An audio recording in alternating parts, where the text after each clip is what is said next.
ஆச்சி மசாலா எந்த சமையலும் ருசி தேடும் ரகசியம் 20 ரூபாய்.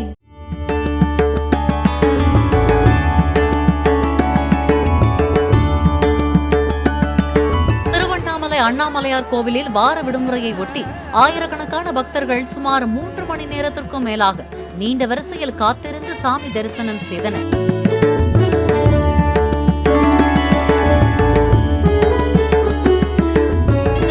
சுப்பிரமணிய சுவாமி கோவிலிலும் விடுமுறை தினத்தை ஒட்டி பக்தர்கள் கூட்டம் அலைமோதியது.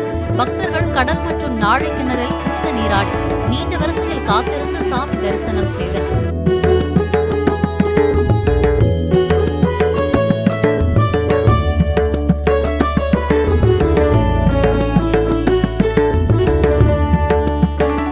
ஆச்சி மசாலா எந்த சமையலும் ருசி தேடும் ரகசியம் 20 ரூபாய்.